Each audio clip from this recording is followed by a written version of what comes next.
Next up, we have Matt Stone. Matt got his start in the vintage baseball out in Pennsylvania with the Brandywine Club and has since moved to California and is starting up baseball out in California as well. And over the last year or so, he's been working on a project to do some demographic studies of vintage baseball players. And Matt will now be presenting the findings from that study. Matt, it's all yours. Thanks, Corky. Everybody doing all right so far? Get some nods. Everybody all right? Yeah. So I'm going to be talking to you guys about something a little bit different than what all of the other presentations are about today. I'm going to talk about who we are, sort of like baseball's existential question. Most of you guys know about this because most of you guys participated in the survey that I was pestering you all about for a long, long time. So let me share my screen. Share. All right. Can you guys see me? See the screen? I'm guessing so.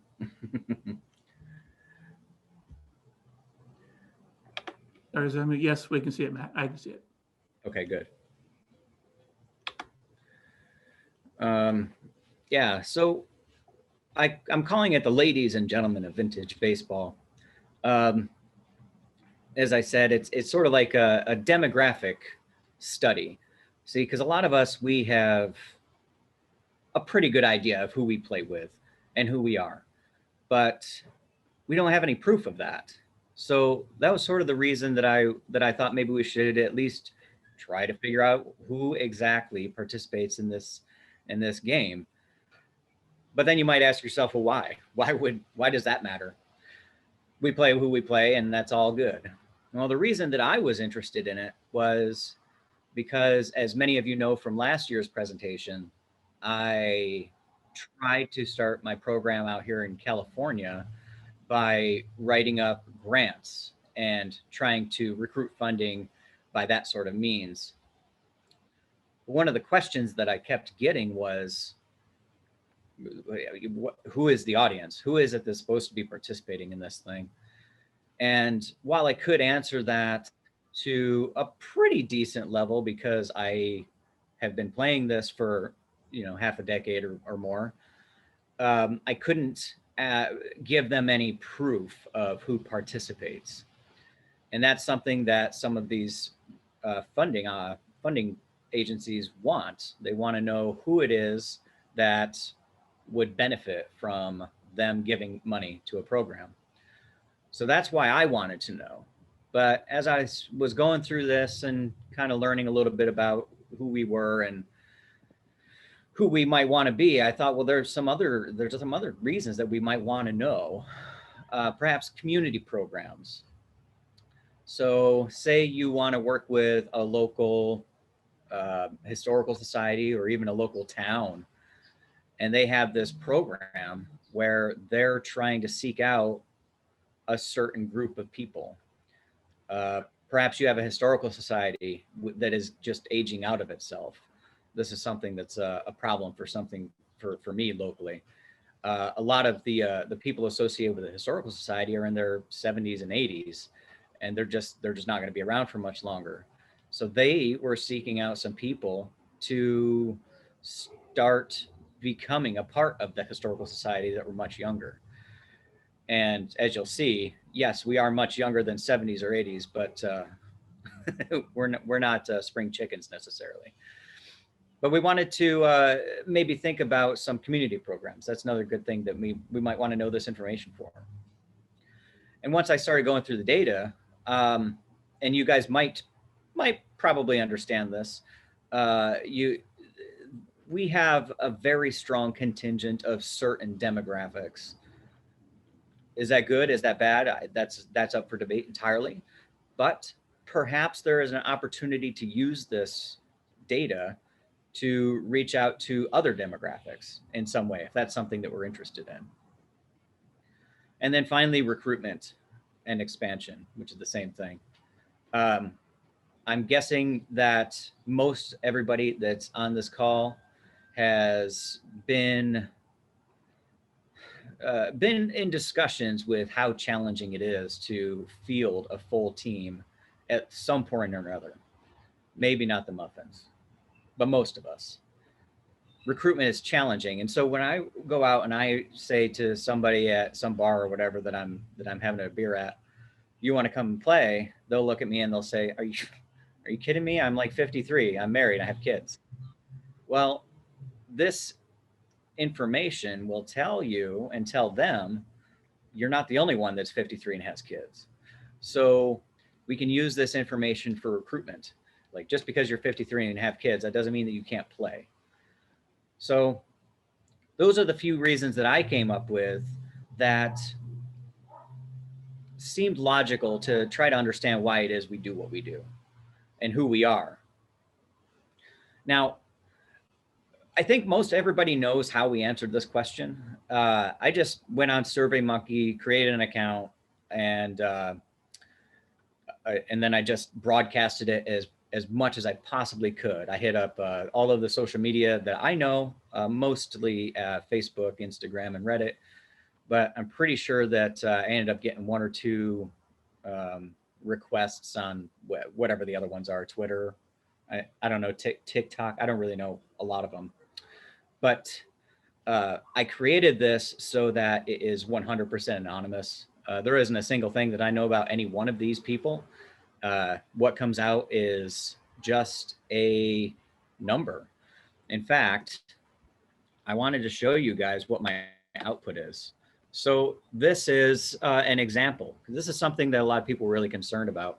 Like, how can I be sure that my information, mine, isn't known? Well, let's look at, I don't know, maybe this person, whoever this is. This is who they are. Number 12350586086. But this is the output that I get. So this is a person who's from Michigan, in their 70s, white, male. This is just a random choice here. Married, has a master's degree, retired. That makes sense since they're 70. And then income and liberal. So you can see that all of the answers come out like this. And what I do is I take this information and I try to compile it in a way that makes a little bit more sense, which is what this is. I don't know where that same guy is, but let's just look at this one, for example. I just changed all of the things from saying, you know, male or female, for example, it's just 1 or 2. Male is 1, female is 2, age, just 1, 2, 3. I just try to make everything incremental, and you'll see why later on when I show you the graphs. But this is the data. And I'm hoping that this eases people's concerns if they look at this and they think, oh my God, I hope that he doesn't know who I am. But I never asked you guys for an email address, or I don't get an IP address or anything like that. It's just one random number. So that's what I chose to do. And I got a lot of responses. It took a little while to get everybody I needed, but I did get that magical 818. Now, I do also remember that a number of people were asking me, why the hell do you pick 818? So I'm going to show you an equation. And I really hope that you don't just fall asleep or pass out when I show it to you. But this is a very standard equation to identify sample size.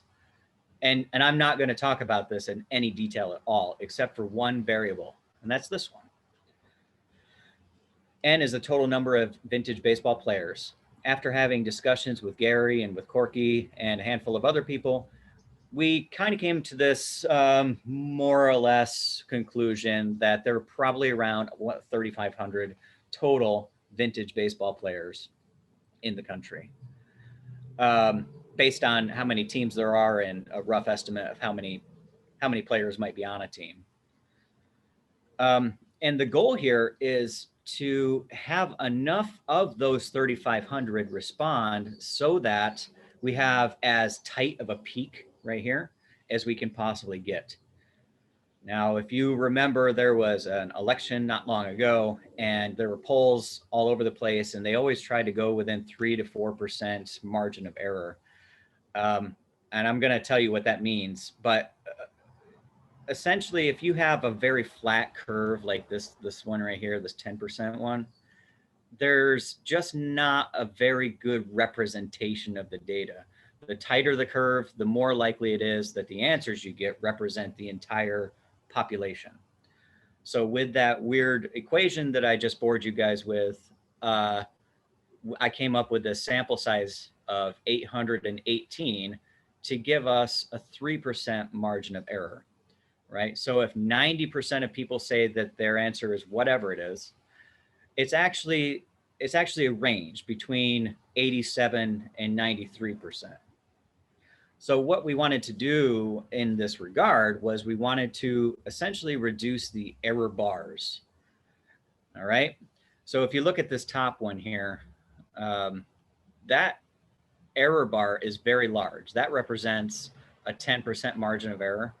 So really, and it's not the whole range. This is like kind of the average, so to speak. The range would probably be from somewhere down here to somewhere way up here. And I just wanted to minimize this bar or this range of an average for a very poor statistical terms to something more like this. This is a 3% margin of error.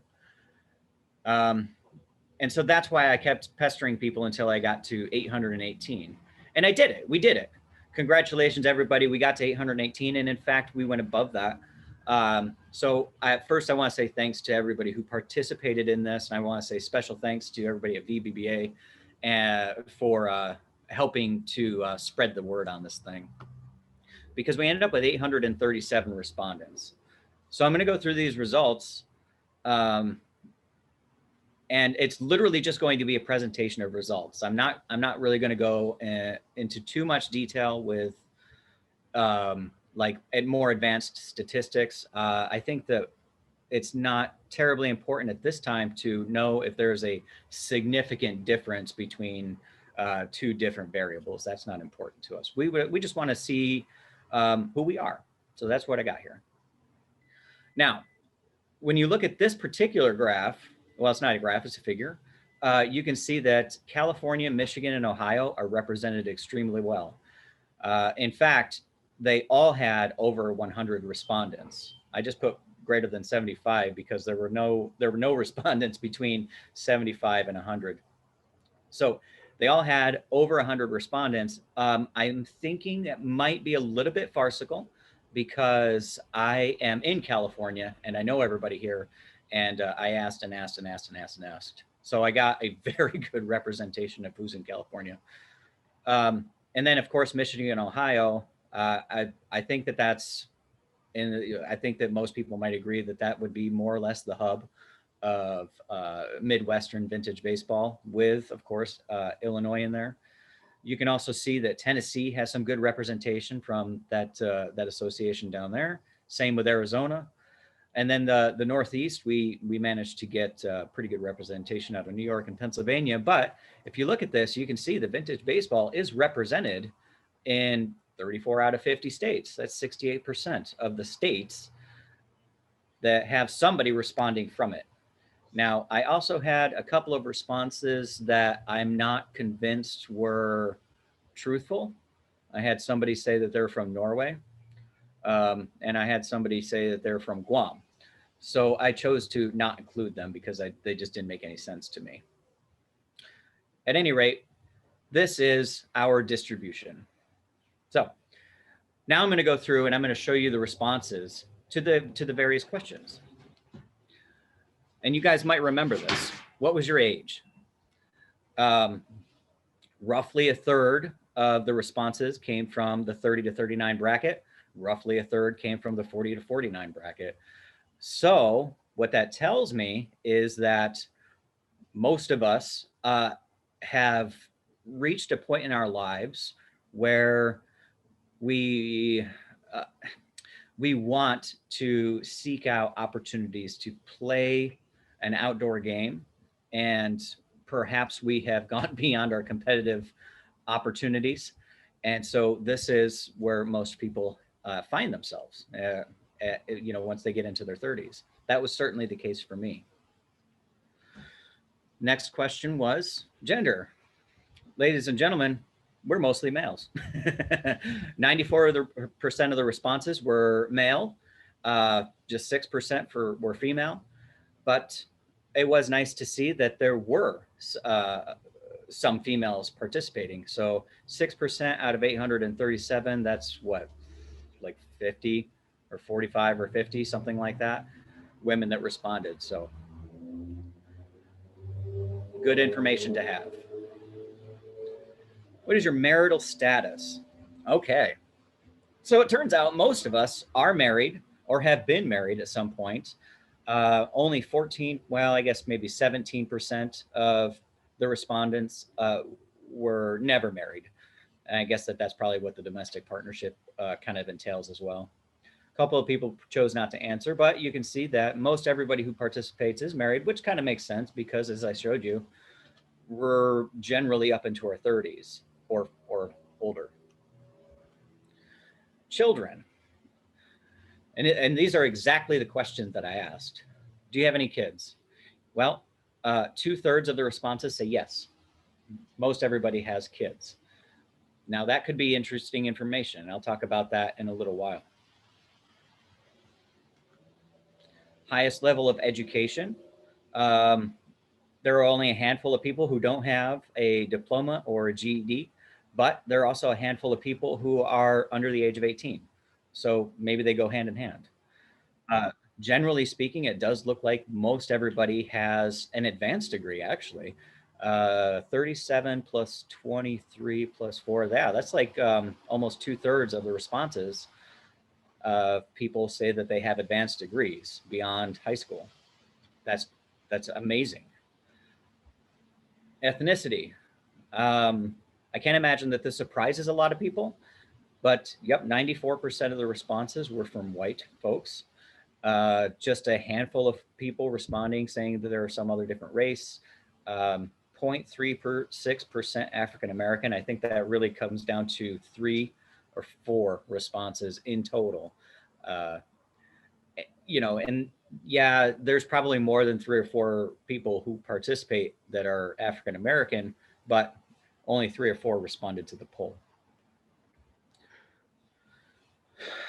Total household annual earnings. So this one here, I wanted to, I really wish that I had thought this through a little bit better, because this one here, I feel like this should have been expanded out a lot more now that I see that most of us are reasonably well off. I kind of wish that I had expanded it out to maybe 250,000 or more, but I just didn't. So if I ever end up redoing this poll, I would definitely rethink this particular question. Anybody in your home own a business or a farm? Most people don't, but I guess looks like about 1 out of every 5 do.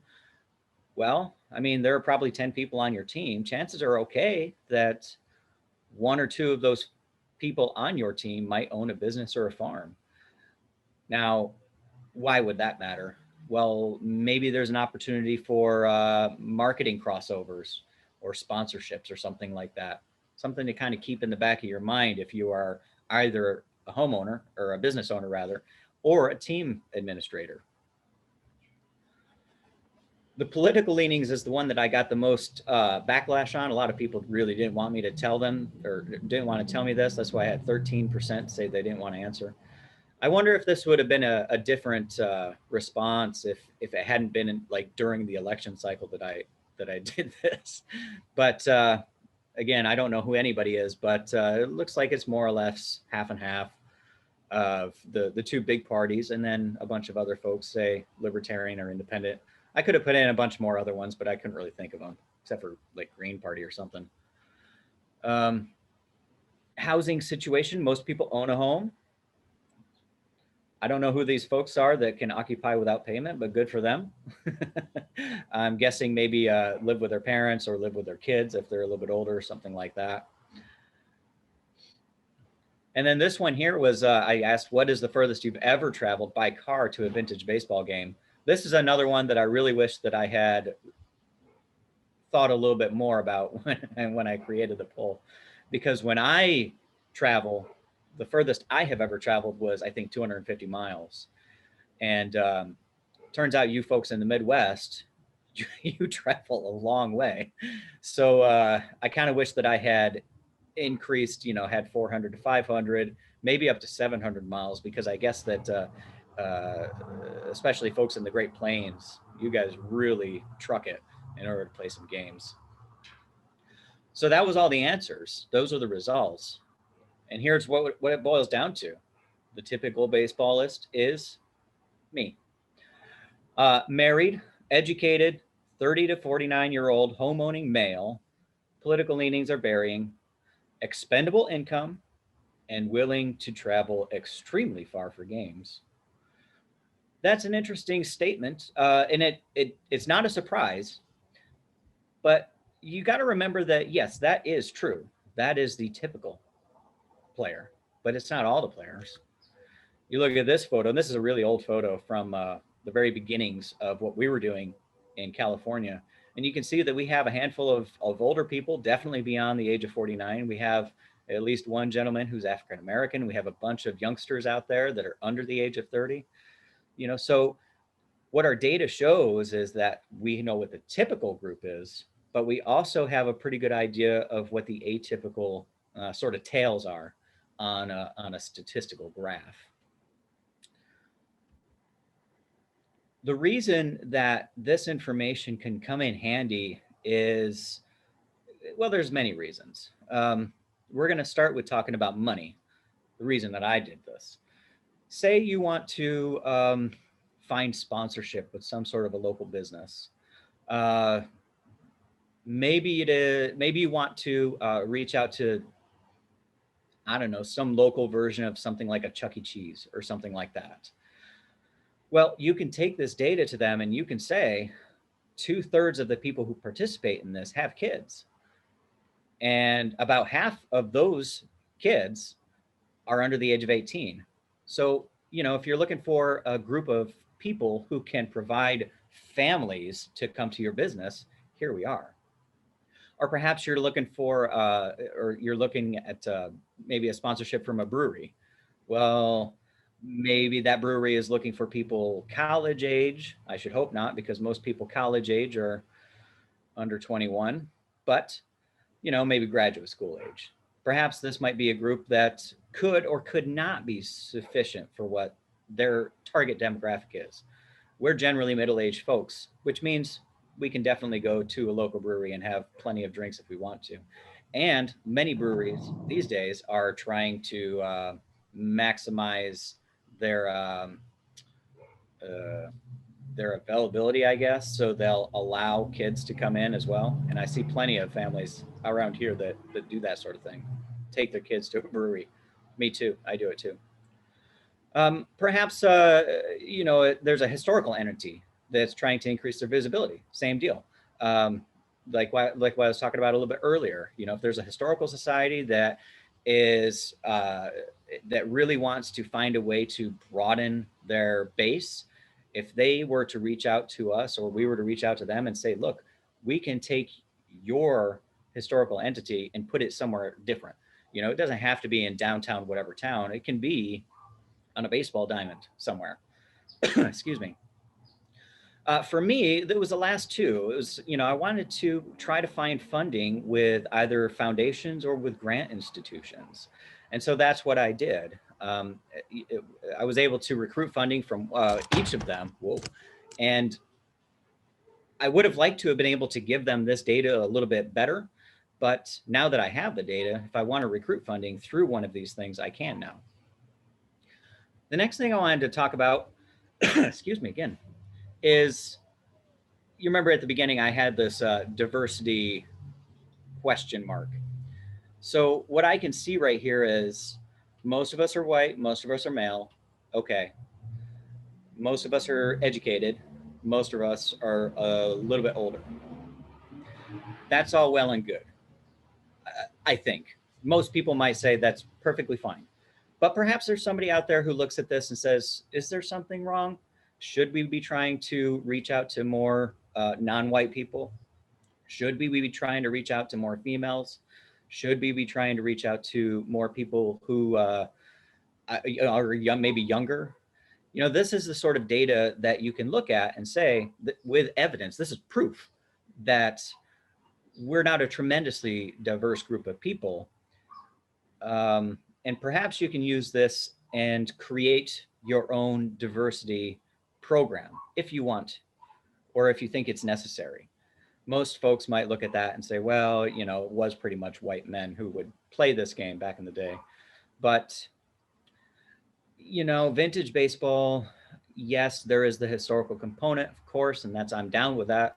But there's also this importance of inclusion. I always like to have everybody be able to play. If we're going to be historically accurate, we wouldn't have people in their 30s and 40s playing.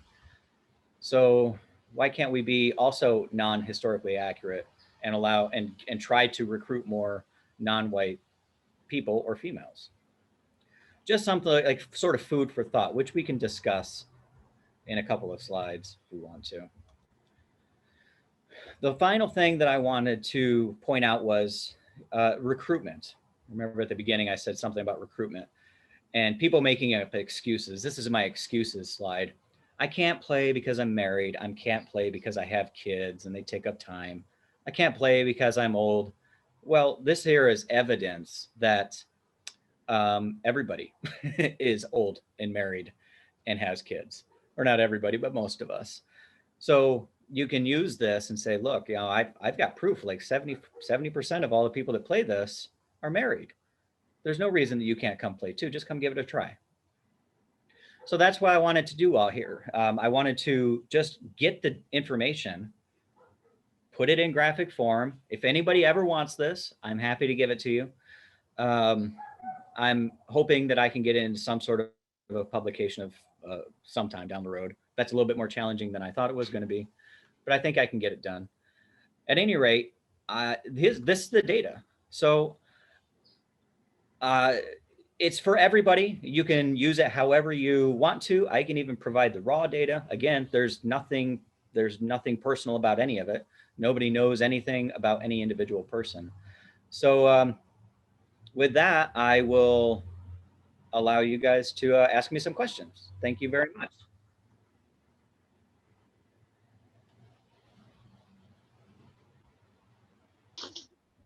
This is Drifter, Summit Station Vintage Baseball Club. Can you hear me? Yep.